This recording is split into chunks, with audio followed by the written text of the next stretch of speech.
Si a la hora de buscar una nueva oficina o renovar su flota de vehículos valora entre comprar o alquilar, ¿por qué no hacerlo cuando necesita un ejecutivo? Porque a lo largo de la vida de su empresa puede necesitar del mejor ejecutivo durante un tiempo determinado. VMV Consulting pone a su disposición ejecutivos con más de 20 años de experiencia en entornos nacionales e internacionales. Una circunstancia temporal no puede convertirse en un gasto fijo. VMV Consulting. Conózcanos en www.alquilerejecutivos.com. www.alquilerejecutivos.com.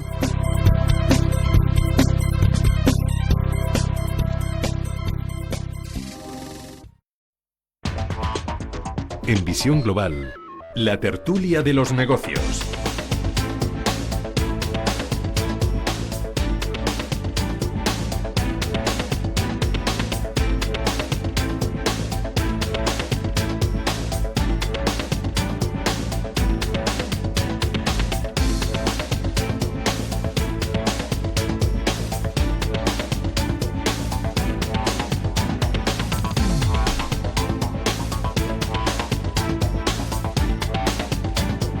Bueno, camino de las 9:25 arranca la tertulia de los negocios y la inversión esta noche con José Antonio Almoguera. José Antonio, muy buenas noches. Hola, buenas noches. Asesor fiscal y financiero. Antonio España, buenas noches también. Hola, ¿qué tal? Buenas noches. Colaborador del Confidencial en la ciudad del Turia. Vicente Montañez, muy buenas noches. Muy buenas noches. Socio director en VMV Consulting y en alquilerejecutivos.com.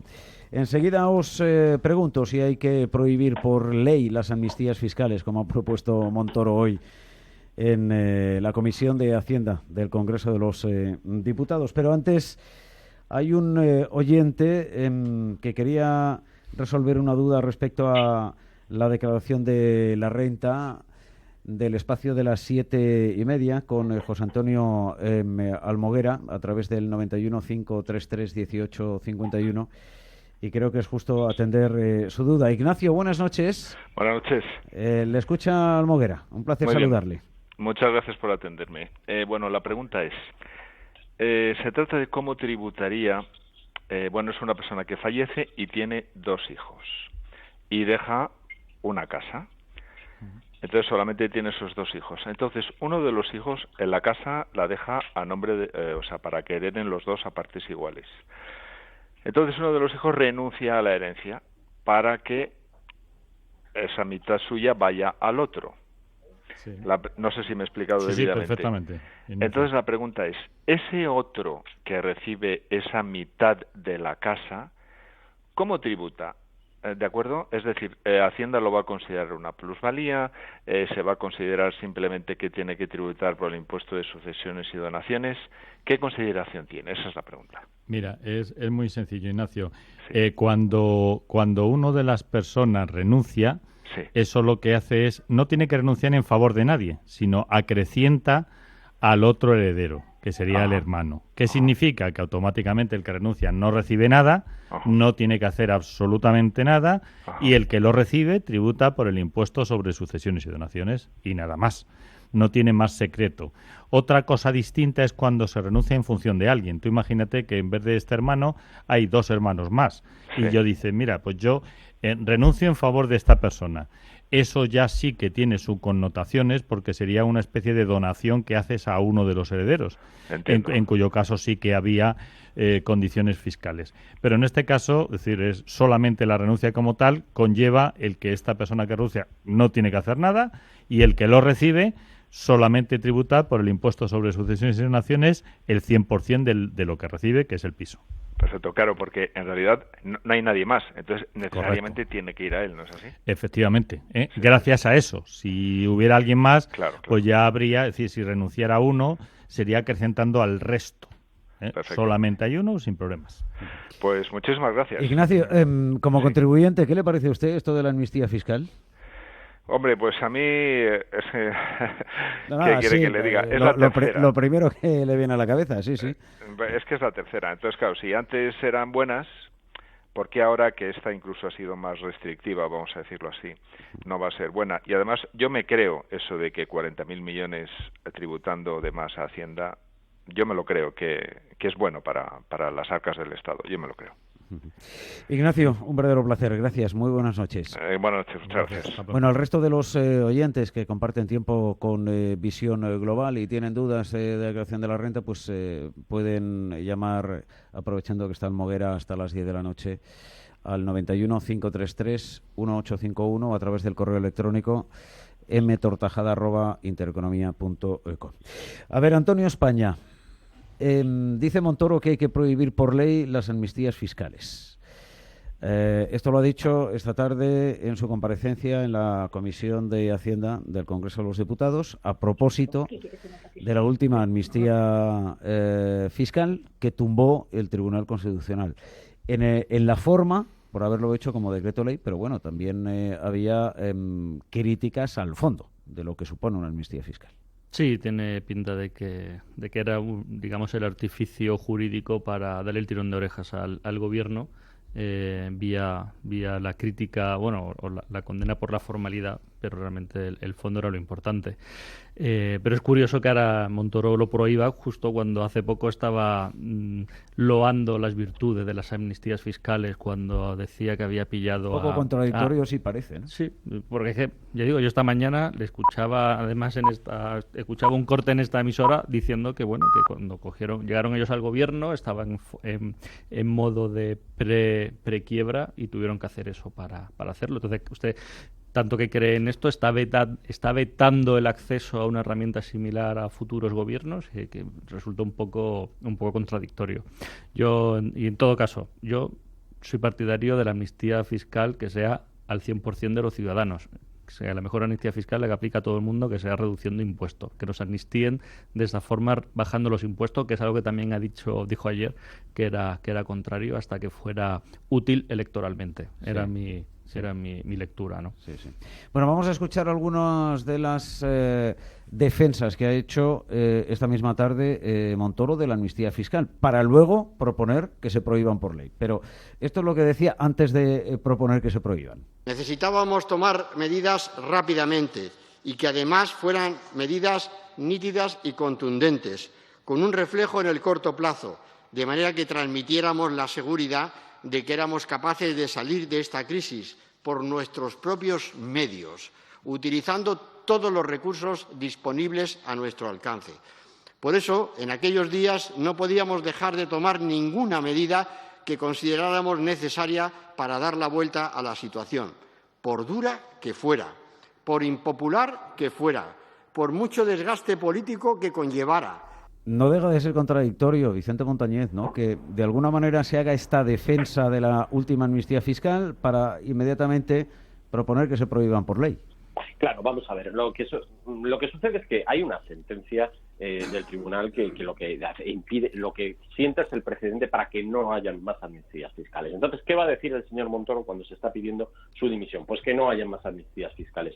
Ahora bien, la defensa es inaudita. Es decir, nada tiene que ver el tomar medidas correctoras del déficit de cualquier tipo de contundencia o calado, y eso no justifica en absoluto el que amnistiemos a determinada gente y que les permitamos, bueno, pues blanquear un dinero de dudosa procedencia. Es más, es tremendamente injusto en la medida en la que, junto en ese paquete de medidas, lo primero que se tomó fue la subida lineal de 2 puntos del IRPF.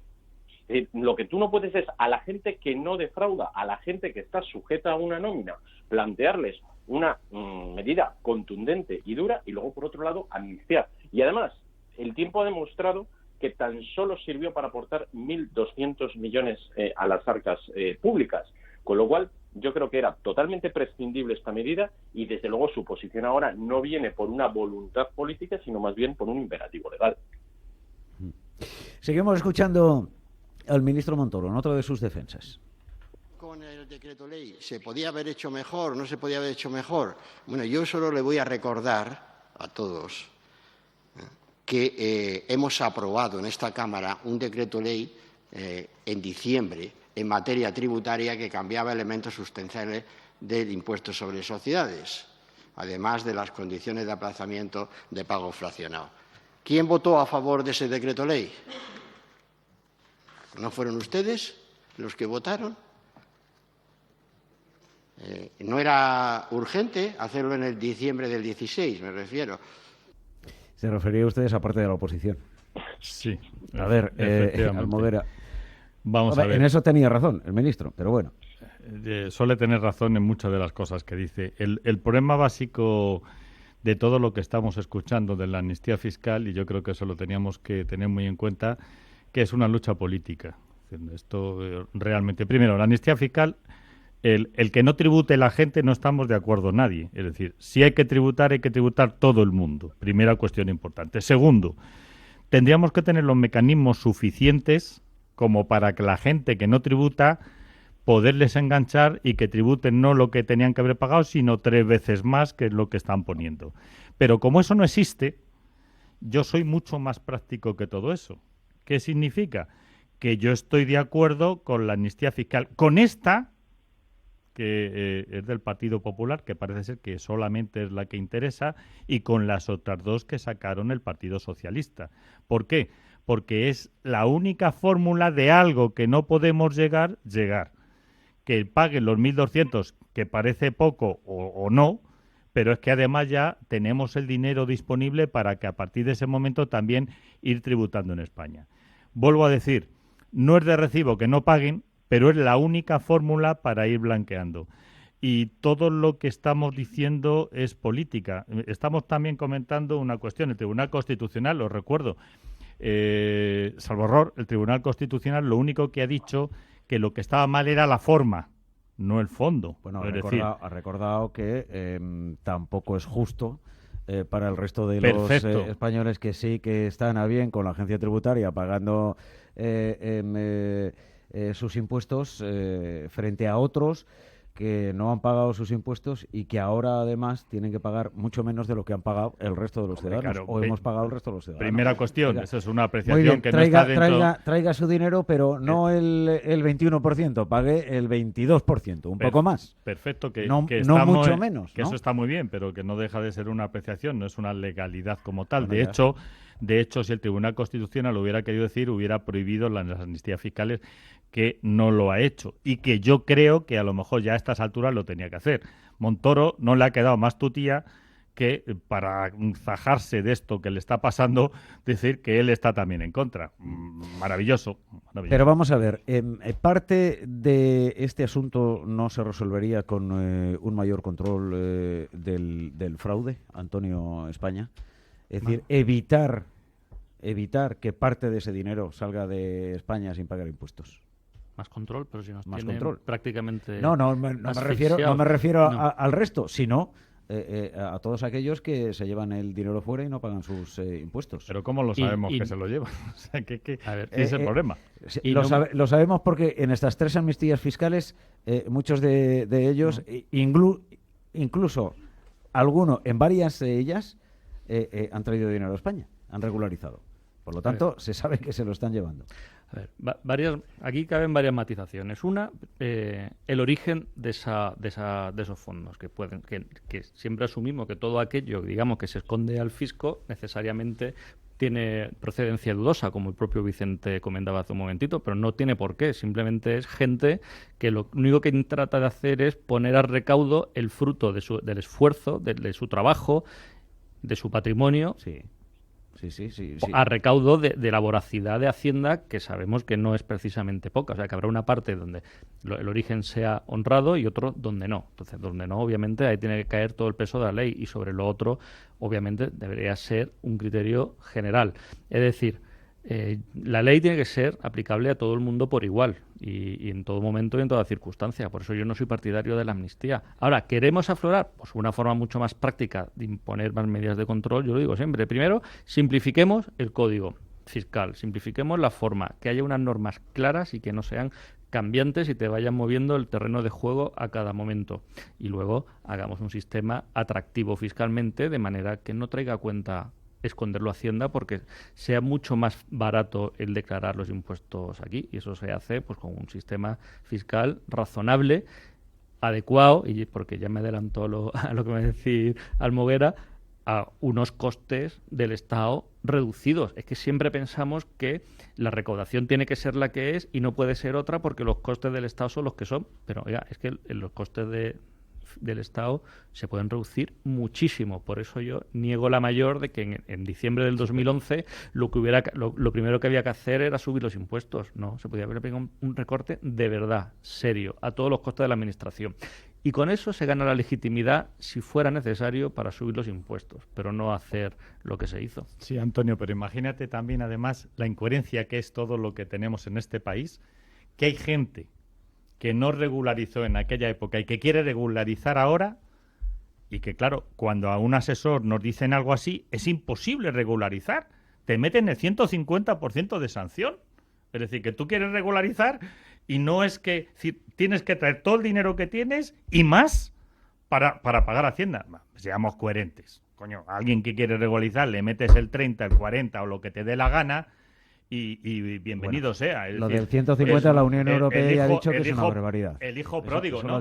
Lo ha dicho, pero todavía no está legislado, bueno, sí, claro, con lo cual... aquí en España sí. Lo del hijo pródigo, tío, te cobro el 40 y a partir de ahora Por eso digo que se haga un sistema general que aplique en todo momento, en toda circunstancia de tiempo y lugar a todo el mundo, que no sea puntualmente durante una ventana que solamente favorezca a unos pocos, ¿no? Oiga, esto sea general. Y si usted tiene rentas por ahí que de repente las quiere aflorar, que la puede sacar en cualquier momento con su correspondiente penalización si que así se establece.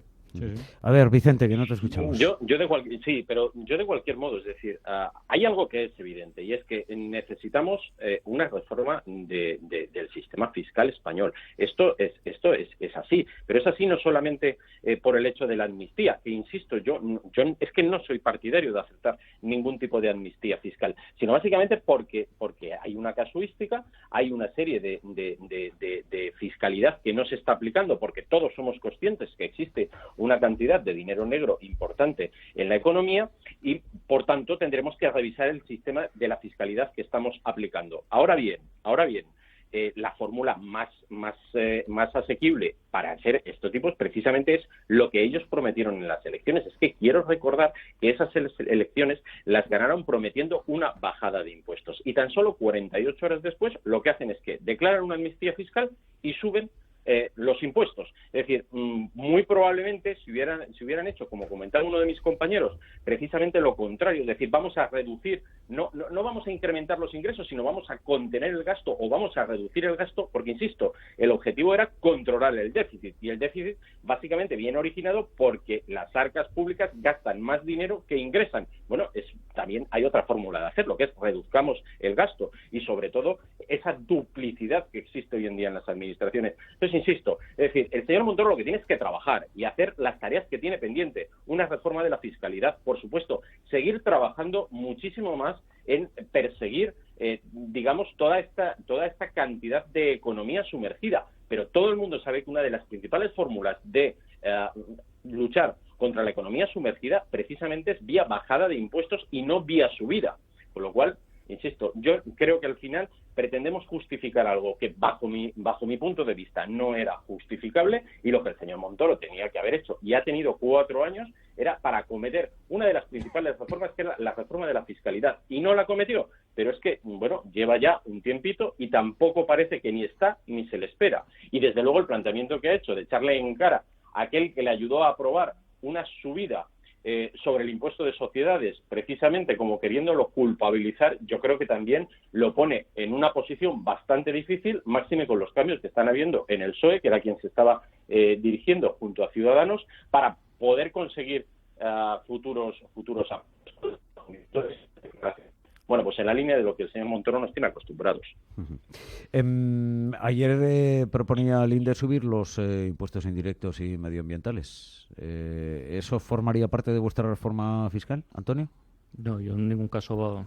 Es que una reforma fiscal no se concibe sin la contrapartida de los gastos. O sea, yo no soy partidario de subir ningún impuesto. Así que estamos ya reducción de gastos, bastante. Reducción de gasto administrativo. Claro, es que cualquier persona dedica 60% mínimo al final a pagar entre impuestos directos, indirectos, cotizaciones, impuestos especiales, etcétera, de sus ingresos. Es que es una auténtica barbaridad. Medio año.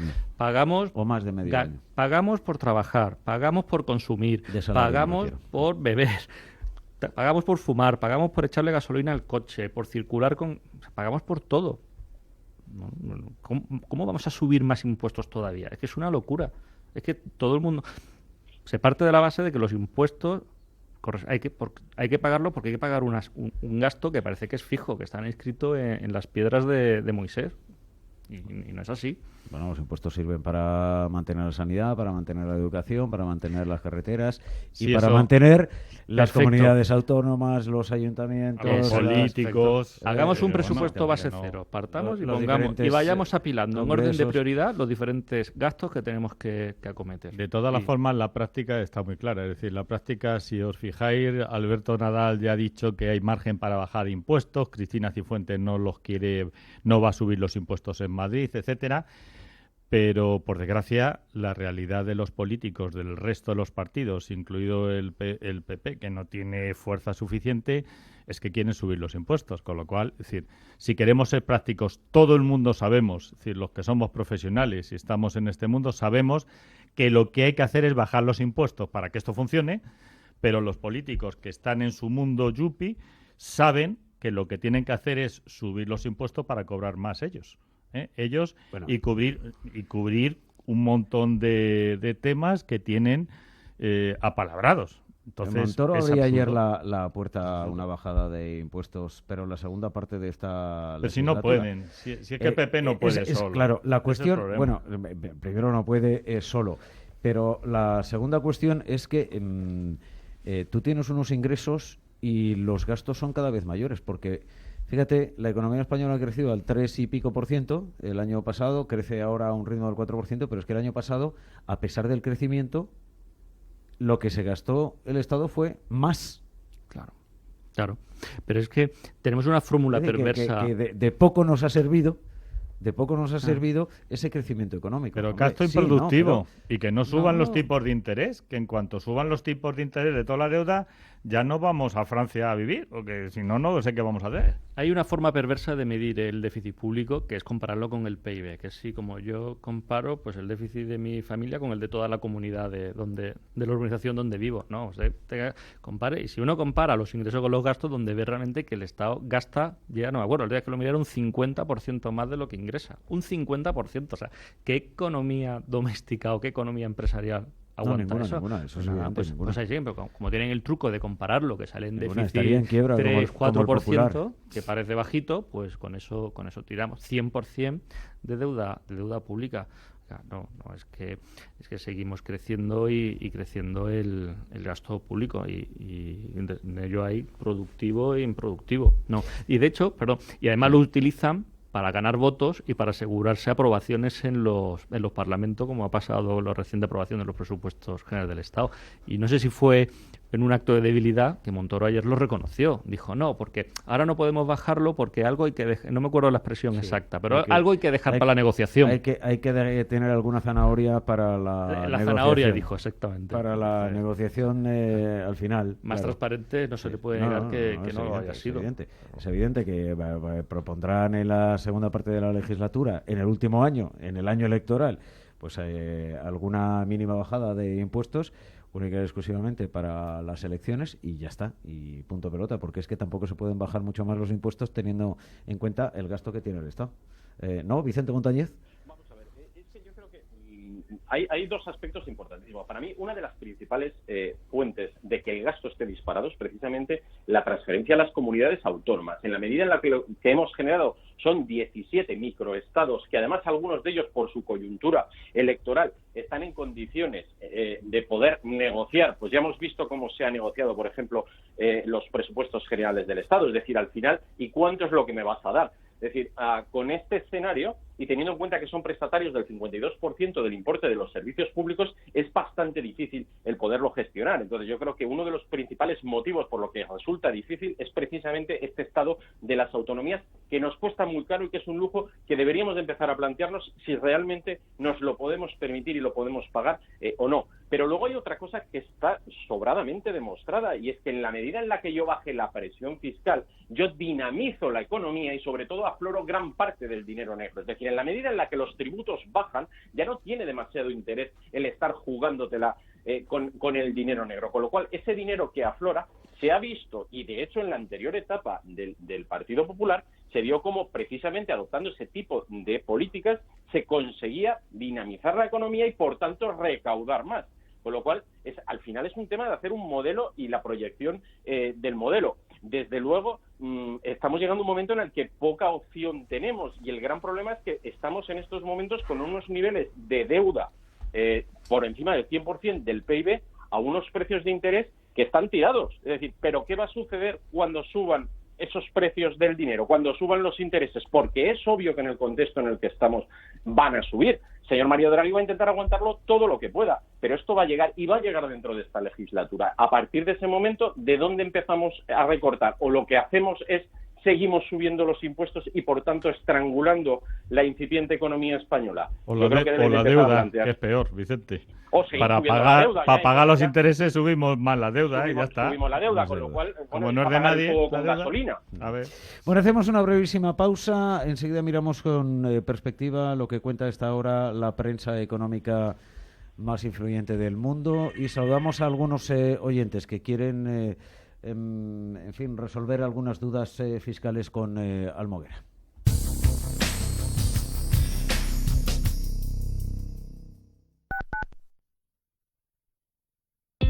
¿Cómo de acostumbrado está tu corazón a las emociones de un gran viaje?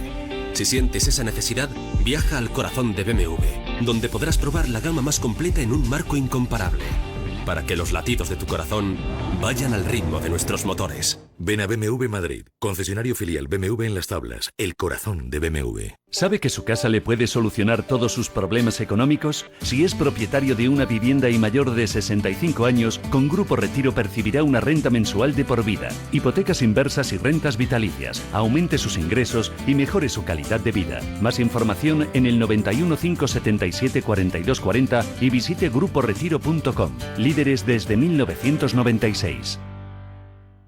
Y este es un Ford Fiesta con cámara de visión trasera, conectividad SIM, control de crucero, llantas de aleación y luces diurnas LED desde 9.990 euros.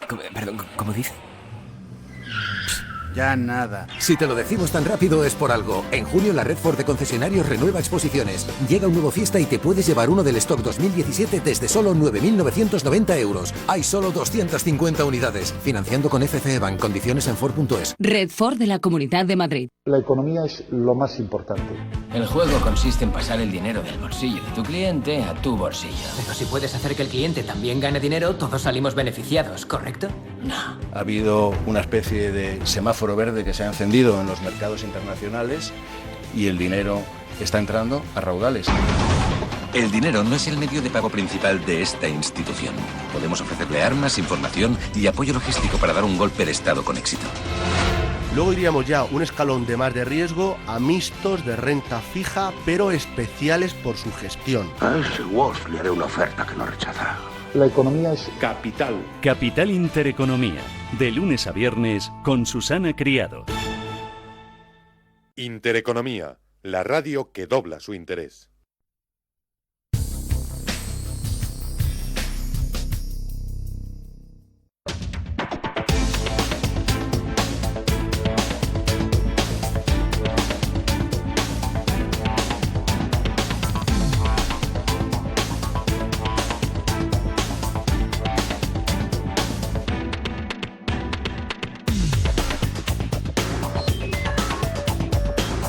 Está ya en la tertulia Judy García. Muy buenas noches de nuevo. Muy buenas noches. Vamos con lo más destacado hasta ahora en la prensa económica internacional. Arrancamos en Reino Unido con Financial Times. Sí, se fija en Uber para abrir su portada. Hasta ahora, en su versión digital, titula La salida de Kalanick deja vacantes en las primeras filas de Uber. Los accionistas están divididos después de la renuncia del consejero delegado y tras la salida de otros altos ejecutivos en la compañía.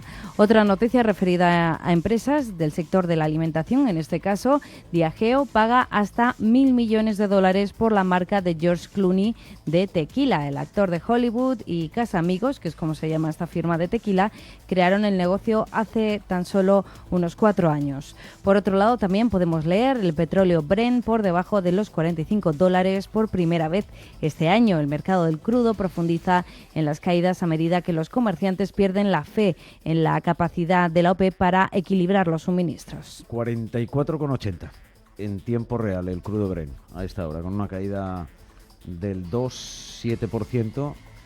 Ha moderado algo esta caída, que ha sido superior a los 3 puntos porcentuales a lo largo de la tarde. En Francia, ¿qué cuenta el SECO? Pues en directo, en su versión online, el SECO les está contando las nuevas caras del gobierno Philippe II. El segundo gobierno de Emmanuel Macron se ha dado 4 ministros a conocer este miércoles. Sí, las caras nuevas, dice el SECO, son poco conocidas por el público en general y van a compensar las salidas de Sylvie Goulard, François Bayrou y Mireille Lesarnez. Son algunos de los nombres que han abandonado el gobierno de Emmanuel Macron. Más allá de eso, vemos noticias también como que Costco, el fenómeno que llega a Francia. El grupo estadounidense abre paso en París. Es una mezcla entre el concepto de hiper y el de paga y llévatelo, dice el SECO. Además, otra noticia que cuenta en clave empresarial: el enfrentamiento entre Canal Plus y los artistas amenaza con llegar a los tribunales. Canal Plus todavía se niega a cumplir los contratos de compensación de alrededor de 50.000 profesionales, mientras que los pagos deben hacerse efectivos en cuestión de días. Bueno, pues Macron, que está en la portada a esta hora de 8 diarios europeos: Le Soir, The Guardian, El Corriere della Sera, Le Figaro, Zeitun, y también en El País ha concedido una entrevista a un montón de medios de comunicación y en ella dice que su elección por parte de los franceses es el inicio del renacimiento francés y espera que también de Europa. En esta primera entrevista, desde que es presidente, Macron aboga por un presupuesto común de la zona euro y llama a defender los derechos de los refugiados y a construir una Europa que proteja. En Alemania, ¿qué cuenta Handelsblatt? Pues abre su portada con este asunto, la novedad de Amazon, que puedes acudir a los grandes almacenes. Cuenta Handelsblatt que Amazon quiere revolucionar la compra de ropa online. Los clientes tienen la posibilidad de probar la ropa durante 7 días y pagar después lo que les siente bien. Para los grandes almacenes estas son historias de terror. Los precios de las acciones de los competidores cayeron después de este anuncio de Amazon. También hueco dedicado a Juntos en la lucha. Se refiere a esa Unión Europea de defensa. Dice, los líderes de la Unión Europea quieren sentar las bases de una unión de defensa. Los estados están dispuestos a renunciar a la soberanía nacional y cooperar más estrechamente en defensa, incluso Francia. ¿Y en Estados Unidos, Wall Street Journal? Pues Wall Street Journal se fija en lo que está ocurriendo en Uber. Dice el cofundador y consejero delegado de Uber, Travis Kalanick, que renunció después de que los accionistas lo presionaran para que dimitiera tras 6 meses de escándalo y contratiempos. Ahora la renuncia de Kalanick ha iniciado la búsqueda de un nuevo líder que tiene que lidiar con escándalos, un equipo ejecutivo destrozado y un predecesor que continuará en la startup más valiosa del mundo. Y es que Kalanick seguirá formando parte del Consejo de Administración de Uber a pesar de su dimisión como consejero delegado de la compañía. En portada también, el rey saudí reemplaza a su sobrino como príncipe heredero e instala a su hijo. El movimiento tiene implicaciones de gran alcance para la monarquía y la mayor economía en el Oriente Medio. Y una noticia más que se refiere a Reino Unido. Dice, la reina pone de manifiesto el Brexit y los planes antiterroristas en su discurso. Y es que la reina Isabel II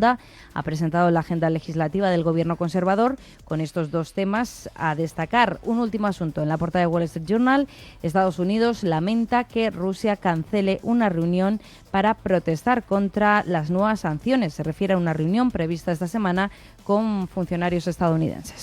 Bueno, pues hasta aquí. Gracias, Judy García, lo más destacado en la prensa económica internacional. Saludamos a Irene. Muy buenas noches, Irene. Sí, hola, buenas noches. Encantado de saludarla. Le escucha Almoguera, el experto fiscal. Sí, pues buenas noches. Mi consulta era la siguiente. Vamos a ver, en el año 2011 suscribí unas acciones de Bankia en la OPS y bueno, se vendieron en el 2012 con una pérdida patrimonial que se declaró en el IRPF. El año pasado, según sentencia, se declara la nulidad de la suscripción y recuperó esta cantidad más los intereses legales.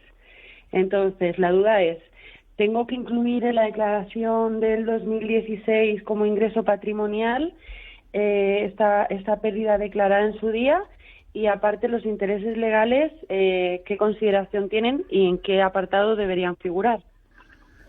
Gracias, Irene. Escuche, por favor, por la radio, que vamos a llamar inmediatamente a otro oyente. Gracias, Irene. Sí, Irene, vamos a ver. Efectivamente, tú has considerado ya la disminución patrimonial en las acciones de Bankia cuando las vendiste, por lo tanto, ahora lo que vas a recibir es una ganancia patrimonial, porque ya has disfrutado del beneficio importante que has tenido. Y en cuanto a los intereses, y hablando solamente del tema de las acciones, cláusula suelo es distinto, pero aquí sí se consideran como una indemnización, que es una ganancia patrimonial, vuelvo a decir, los intereses que tributan en la base imponible general. Cuando lo que es el dinero que ha recibido de las acciones tributa en la base imponible del ahorro, los intereses como indemnización base imponible general. El tema de las cláusulas suelo es muy distinto. Muy distinto porque, entre otras cosas, los intereses están exentos. Manuel, muy buenas noches. Le escuchamos también. Adelante. Buenas noches, señor Tajada. Yo quería hacerle una pregunta al grupo de ustedes, que son es un programa buenísimo, en primer lugar. Gracias. Es un programa que la deberíamos de oír millones de españoles para por lo menos saber cómo funciona la política en este país. Sí, y la economía. Y la economía, que es la base de todo. Exactamente. Si supiéramos más de economía, pasaríamos bastante más de la política. Exactamente, y viviríamos mucho mejor. Sí, también es verdad. Yo lo que le quería decir ahí a los comentaristas es que aquí siempre hablamos de gastos, de subir impuestos, Hacienda, etcétera, etcétera, etcétera. Pero el problema desde mi punto de vista no son los gastos, no subir los impuestos, sino en contener los gastos. Claro. Tenemos una clase política muy elevada, con mucho dinero que cobran y que además porque están exentos, y no me voy a molestar mucho, porque están exentos ellos de pagar muchos impuestos. Y en cambio los trabajadores con unos sueldos de 12.000 euros tienen que cotizar al 21% sobre esa cantidad. Yo es que no me lo explico, como no hay nadie capaz en este país, con la cantidad de personas, de juristas que tenemos, que puedan evitar eso, porque es que no es lógico. Si la clase trabajadora no tiene para vivir, la clase trabajadora es la que impulsa el país. Los políticos no, los políticos lo que hacen es llevárselo, son parásitos. Eso es. A ver si me pueden encontrar alguna explicación, por favor. Bueno, pues lo vamos a intentar. Gracias, Manuel. Por mi parte, dos cuestiones. Gracias. Manuel, gracias a Dios, con 12.000 euros no hay que pagar a impuestos, con lo cual, pues mira, tiene su sentido. En cuanto a los políticos, efectivamente, cobran mucho más que aquello que están aportando en cuanto a dar soluciones a todos los problemas que tenemos en España. Pero te digo, y ese es el problema básico de este país, que lo que cobran es lo que ellos se han puesto. Es decir, ellos son, entre paréntesis, los empleados, ellos son los que se ponen lo que tienen que cobrar, y todos nosotros somos la parte callada, que somos los paganinis. ¿Algo que decir a este respecto, Antonio? Además, el problema no es tanto el sueldo o lo que cobran los políticos ellos mismos, sino la capacidad de decisión y discrecional que tienen los políticos para hacer con el dinero de los demás, que es infinitamente mayor que su sueldo, con lo cual y que utilizan en su propio beneficio, es decir, comprar votos, y ofrecer prebendas y favorecer a determinado grupo de interés que le puede venir bien en determinados momentos. Venga, vamos con mucha prisa. Ángel, muy buenas noches, muy rápido. Sí, buenas noches. Mire, en 2014 alquilé una vivienda y tenía oído que si el inquilino gana más de 2.000 euros que no tiene derecho a desgravarla. ¿Es esto cierto? ¿Y si se puede desgravar, qué se puede gravar también el propietario? Bueno, vamos a ver, Ángel. Lo primero, es decir, lo de gravarse el inquilino a efectos prácticos del propietario, bueno, es lo de menos. Te comento. El inquilino, efectivamente, si gana más de 20 y tantos mil euros en declaración individual o 30.000 en conjunto, ya no puede aplicar la deducción que corresponde en relación con la deducción por vivienda habitual de alquiler. No obstante, que sepas, es decir, que con independencia de que se aplique o no la deducción por vivienda, Hacienda tiene constancia de que este señor está viviendo ahí y que por lo tanto la vivienda está alquilada, porque aunque no se aplique la deducción, sí tiene la obligación de poner en la primera hoja de su declaración de quién es la vivienda, poniendo el DNI del propietario.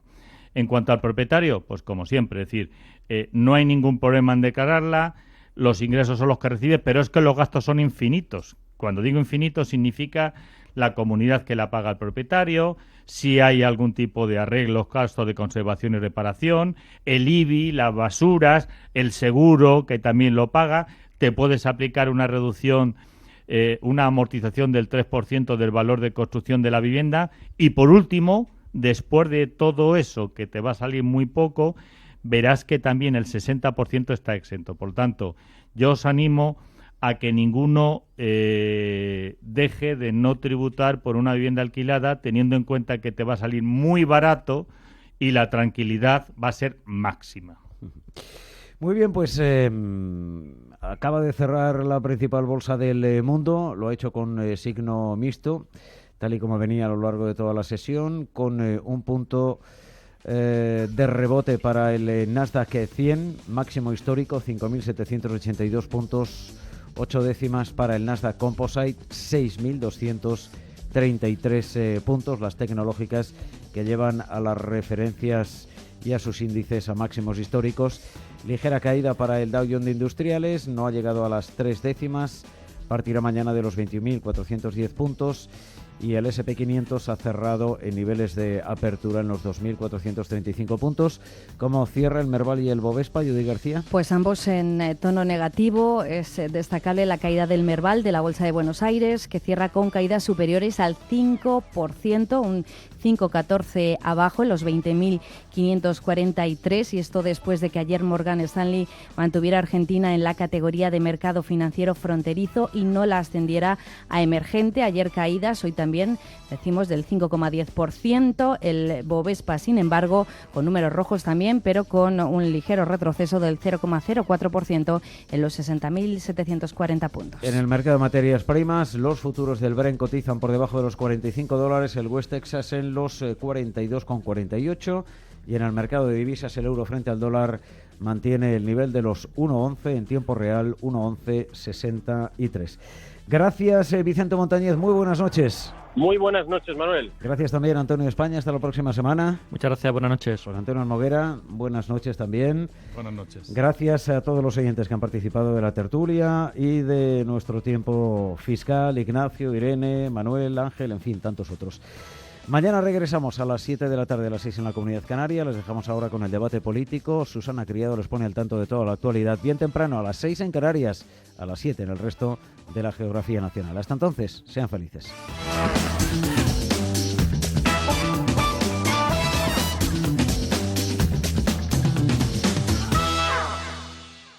En Radio Intereconomía, Visión Global, con Manuel Tortajada.